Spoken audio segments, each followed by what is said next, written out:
अब हम आपको श्रीमद् भागवत महापुराण में हिरण्यकश्यपु के अत्याचार और प्रहलाद के गुणों का वर्णन सुनाते हैं। सो आप सभी मन को एकाग्र करते हुए शांतिपूर्वक कथा को श्रवण करेंगे और धर्म लाभ प्राप्त करेंगे। तो नारद जी कहते हैं, युधिष्ठिर, जब हिरण्यकश्यपु ने ब्रह्मा जी इस प्रकार अत्यंत दुर्लभ वर मांगी, तब उन्होंने उसकी तपस्या से प्रसन्न होने के कारण उसे वे वर दे दिए। ब्रह्मा जी का बेटा, तुम जो वर मुझसे मांग रहे हो वे जीवों के लिए बहुत ही दुर्लभ हैं, परंतु दुर्लभ होने पर भी मैं तुम्हें वे सब वर दिए देता हूँ। नारद जी कहते हैं, ब्रह्मा जी के वरदान कभी झूठे नहीं होते, वे समर्थ एवं भगवत रूप ही हैं। वरदान मिल जाने के बाद हिरण्यकश्यपु ने उनकी पूजा की। तत्पश्चात प्रजापतियों से अपनी स्तुति सुनते हुए वे अपने लोक को चले गए। ब्रह्मा जी से वर प्राप्त करने पर हिरण्यकश्यपु का शरीर स्वर्ण के समान कांतिमान एवं हृष्ट-पुष्ट हो गया। वह अपने भाई की मृत्यु का स्मरण करके भगवान से द्वेष करने लगा। उस महादेव ने समस्त दिशाओं, तीनों लोकों तथा देवता, असुर, नरपति, गंधर्व, गरुड़, सर्प, सिद्ध, चारण, विद्याधर, ऋषि, पितरों के अधिपति, मनु, यक्ष, राक्षस, पिशाचराज, प्रेत, भूतपति एवं समस्त प्राणियों के राजाओं को जीतकर अपने वश में कर लिया। यहाँ तक कि उस विश्व विजयी दैत्य ने लोकपालों की शक्ति और स्थान भी छीन लिया। अब वह नंद यानी नंदनवन आदि दिव्य उद्यानों के सौंदर्य से युक्त स्वर्ग में ही रहने लगा। स्वयं विश्वकर्मा का बनाया हुआ इंद्र का भवन ही उसका निवास स्थान था। उस भवन में तीनों लोकों का सौंदर्य मूर्तिमान होकर निवास करता था। वह सब प्रकार की संपत्तियों से संपन्न था। उस महल में मूंगे की सीढ़ियाँ, पन्ने की गच्छे, स्फटिक मणि की दीवारें, बेदुरे मणि के खंभे और माणिक की कुर्सियाँ थीं। रंग बिरंगे चंदोबे तथा दूध के फैन के समान सैयाएँ, जिन पर मोतियों की झालरें लगी हुई थी, शोभायमान हो रही थी। सर्वांग सुंदरी अप्सराएं अपने नूपुरों से रुनझुन ध्वनि करती हुई रतन में भूमि पर इधर उधर टहला करती थी और कहीं कहीं उसमें अपना सुंदर मुख देखने लगती थी। उस महेंद्र के महल में महाबली और महामनस्वी हिरण्यकश्यपु सब लोगों को जीतकर सबका एक छत्र सम्राट बनकर बड़ी स्वतंत्रता से विहार करने लगा। उसका शासन इतना कठोर था कि उससे भयभीत होकर देव दानव उसके चरणों की वंदना करते रहते थे। युधिष्ठिर वह उत्कट गंध वाली मदिरा पीकर मतवाला रहा करता था। उसकी आंखें लाल लाल और चढ़ी हुई रहती थी। उस समय तपस्या, योग, शारीरिक और मानसिक बल का वह भंडार था। ब्रह्मा, विष्णु और महादेव के सिवा और सभी देवता अपने हाथों में भेंट ले लेकर उसकी सेवा में लगे रहते थे। जब वह अपने पुरुषार्थ से इंद्रासन पर बैठ गया, तब युधिष्ठिर, विश्वावसु, तुमरो तथा हम सभी लोग उसके सामने गान करते थे। गंधर्व, सिद्ध, ऋषिगण, विद्याधर और अप्सराएं बार बार उसकी स्तुति करती थी। युधिष्ठिर वह इतना तेजस्वी था कि वर्णाश्रम धर्म का पालन करने वाले पुरुष जो बड़ी बड़ी दक्षिणा वाले यज्ञ करते, उनकी यज्ञों की आहुति वह स्वयं छीन लेता।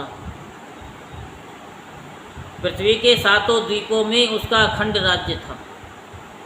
सभी जगह बिना ही जोते बोए धरती से अन्न पैदा होता था। वह जो कुछ चाहता अंतरिक्ष से उसे मिल जाता तथा आकाश उसे भांति भांति की आश्चर्यजनक वस्तुएं दिखा दिखा कर उसका मनोरंजन करता था।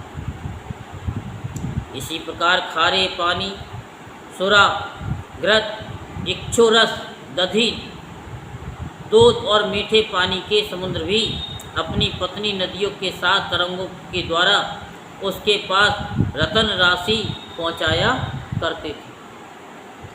पर्वत अपनी घाटियों के रूप में उसके लिए खेलने का स्थान जुटाते और वृक्ष सब ऋतुओं में फूलते फलते। वह अकेला ही सब लोकपालों के विभिन्न गुणों को धारण करता। इस प्रकार दिग्विजयी और एकछत्र सम्राट होकर वह अपने को प्रिय लगने वाले विषयों का स्वच्छंद उपयोग करने लगा। परंतु इतने विषयों से भी उसकी तृप्ति न हो सकी, क्योंकि अंततः वह इंद्रियों का दास ही तो था। युधिष्ठिर इस रूप में भी वह भगवान का वही पार्षद है जिसे सनकादियों ने शाप दिया था। वह ऐश्वर्य के मद से मतवाला हो रहा था, घमंड में चूर होकर शास्त्रों की मर्यादाओं का उल्लंघन कर रहा था। देखते ही देखते उसके जीवन का बहुत सा समय बीत गया। उसके कठोर शासन से सब लोक और लोकपाल घबरा गए। जब उन्हें और कहीं किसी का आश्रय न मिला तब उन्होंने भगवान की शरण ली। उन्होंने मन ही मन कहा, जहाँ सर्वात्मा जगदीश्वर श्री हरि निवास करते हैं और जिसे प्राप्त करके शांत एवं निर्मल सन्यासी महात्मा फिर लौटते नहीं, भगवान के उस परम धाम को हम नमस्कार करते हैं। इस भाव से अपनी इंद्रियों का संयम और मन को समाहित करके उन लोगों ने खाना पीना और सोना छोड़ दिया तथा निर्मल हृदय से भगवान की आराधना की। एक दिन उन्हें मेघ के समान गंभीर आकाशवाणी सुनाई पड़ी। उसकी ध्वनि से दिशाएं गूंज उठी। साधुओं को अभय देने वाली वह वाणी यूँ थी, श्रेष्ठ देवताओं, डरो मत, तुम सब लोगों का कल्याण हो। मेरे दर्शन से प्राणियों को परम कल्याण की प्राप्ति हो जाती है। इस नीच दैत्य की दुष्टता का मुझे पहले से ही क्या था, पता है। मैं इसको निपटा दूंगा। अभी कुछ दिनों तक समय की प्रतीक्षा करो, क्योंकि समय बलवान होता है। कोई भी प्राणी जब देवता, वेद, गाय, ब्राह्मण, साधु, धर्म और मुझसे द्वेष करने लगता है तब शीघ्र ही उसका विनाश हो जाता है। जब यह अपने बैरहीन, शांत और महात्मा पुत्र प्रहलाद से द्रोह करेगा, उसका अनिष्ट करना चाहेगा, तब वर के कारण शक्ति संपन्न होने पर भी इसे मैं अवश्य मार डालूंगा। नारद जी कहते हैं कि सबके हृदय में ज्ञान का संचार करने वाली भगवान ने जब देवताओं को ये आदेश दिया तब वे उन्हें प्रणाम करके लौट आए। उनका सारा उद्वेग मिट गया और उन्हें ऐसा मालूम होने लगा कि हिरण्यकश्यपु मर गया। युधिष्ठिर, दैत्यराज हिरण्यकश्यपु के बड़े ही विलक्षण 4 पुत्र थे। उनमें प्रहलाद यों तो सबसे छोटे थे, परंतु गुणों में सबसे बड़े थे। वे बड़े संत सेवी थे, ब्राह्मण भक्त, सौम्य स्वभाव, सत्य प्रतिज्ञ एवं जितेंद्रिय थे तथा समस्त प्राणियों के साथ अपने ही समान ममता का वर्ताव करते और सबके एकमात्र प्रिय और सच्चे हितैषी थे। बड़े लोगों के चरणों में सेवक की तरह झुककर रहते थे। गरीबों पर पिता के समान स्नेह रखते थे। बराबरी वालों से भाई के समान प्रेम करते और गुरुजनों में भगवत भाव रखते थे। विद्या, धन, सौंदर्य और कुलीनता से संपन्न होने पर भी घमंड और हैकड़ी उन्हें छू तक नहीं गई थी। बड़े बड़े दुखों में भी वे तनिक भी घबराते न थे। लोक परलोक के विषयों को उन्होंने देखा सुना तो बहुत था, परंतु वे उन्हें निसार और असत्य समझते थे। इसलिए उनके मन में किसी भी वस्तु की लालसा न थी। इंद्रिय, प्राण, शरीर और मन उनके बस में थे। उनके चित्त में कभी किसी प्रकार की कामना नहीं उठती थी। जन्म से असुर होने पर भी उनमें आसुरी संपत्ति का लेश भी नहीं था। जैसे भगवान के गुण अनंत हैं, वैसे ही प्रहलाद के श्रेष्ठ गुणों की भी कोई सीमा नहीं है। महात्मा लोग सदा से उनका वर्णन करते और उन्हें अपनाते आए हैं। तथापि वे आज भी ज्यों के तो बने हुए हैं। युधिष्ठिर यों तो देवता उनके शत्रु हैं, परंतु फिर भी भक्तों का चरित्र सुनने के लिए जब उन लोगों की सभा होती है तब वे दूसरे भक्तों को प्रहलाद के समान कहकर उनका सम्मान करते हैं। फिर आप जैसे आजाद शत्रु भगवत भक्त उनका आदर करेंगे, इसमें तो संदेह ही क्या है। उनकी महिमा का वर्णन करने के लिए अगणित गुणों के कहने सुनने की आवश्यकता नहीं। केवल एक ही गुण भगवान श्री कृष्ण के चरणों में स्वाभाविक जन्मजात प्रेम उनकी महिमा को प्रकट करने के लिए प्राप्त है। युधिष्ठिर प्रहलाद बचपन में ही खेल कूद छोड़कर भगवान के ध्यान में जड़वत तन में हो जाया करते। भगवान श्री कृष्ण के अनुग्रह रूप ग्रह ने उनके हृदय को इस प्रकार खींच लिया था कि उन्हें जगत की कुछ सुध बुध ही न रहती।